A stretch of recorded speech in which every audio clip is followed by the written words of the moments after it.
Basın mensubu arkadaşlar, hazır mıyız?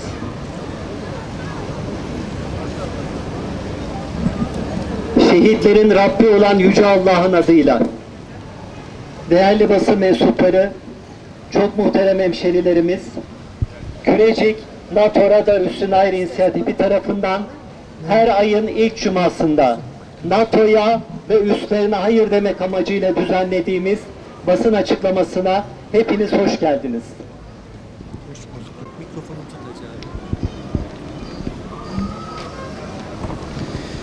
Bilindiği gibi terörist ABD askerleri 10 yıllardır kendi uğursuz doktrinlerini Batı Asya ülkelerine dayatmaktadır. Büyük Orta Doğu projesi sayesinde bugün birçok ülke kendisini savunacak bir devletten mahrum bırakılmış durumdadır. Coğrafyamız savaştan ve açlıktan kırılmaktadır. Katil Trump zahirde generallerine askerleri geri çekmesini emretse de Pentagon yarım kalan işini NATO askerleriyle sürdürme niyetindedir.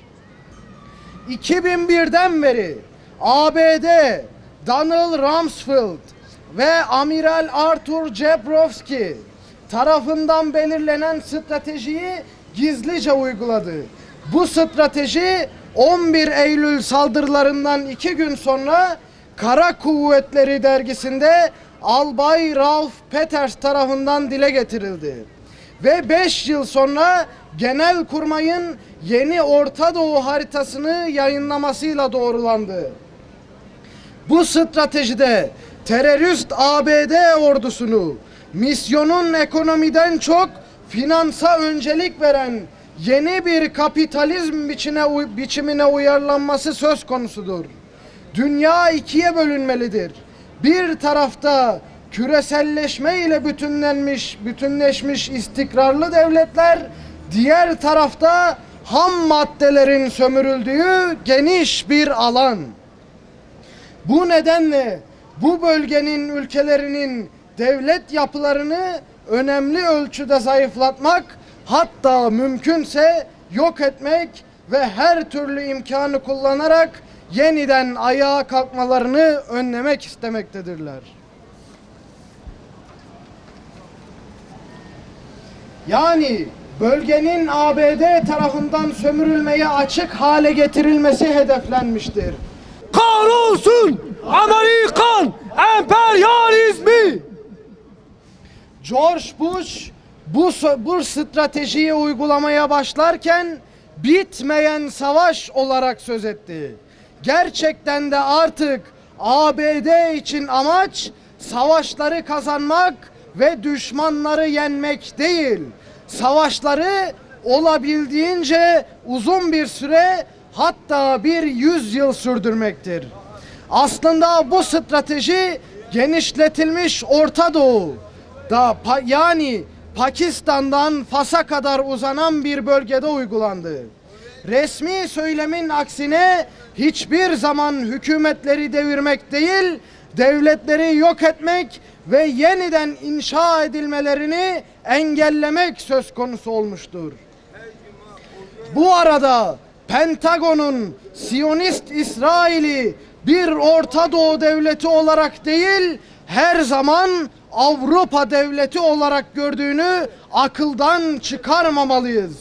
Bu nedenle bu büyük kargaşadan İsrail emperyalizmi etkilenmemiştir.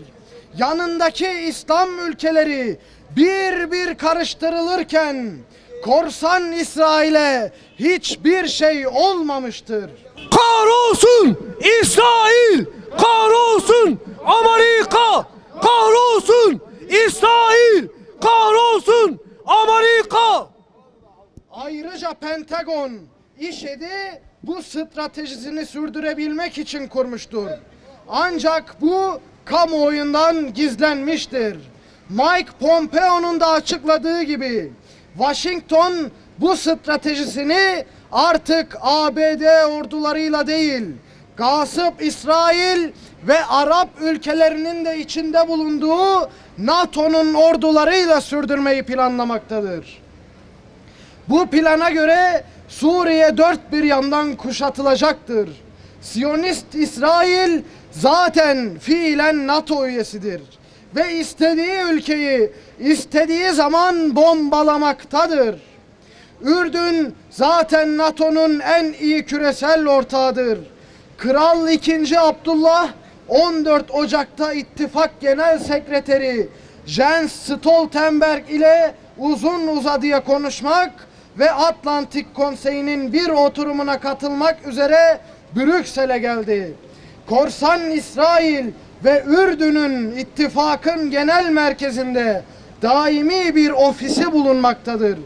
Parlamentosu her ne kadar ülkesindeki yabancı birliklerin geri çekilmesine yönelik bir kararı onaylamış olsa da Irak'ta NATO eğitmenlerine ev sahipliği yapacaktır. Türkiye zaten ittifaka üyedir. Katil NATO Türkiye'den defol. Katil NATO Türkiye'den defol. 2001 yılında başlayan genişletilmiş Orta Doğu'nun yağmalanması süreci devam edecektir. Tek kusurları kendi aralarında bölünmek olan bu bölgenin şehit nüfusu acı çekmeye ve toplu olarak ölmeye devam edecektir. ABD askerlerini evlerinde sıcak ve tehlikeden uzak bir şekilde tutarken Avrupalılar ABD generallerinin suçlarını üstlenmek zorunda kalacaklardır.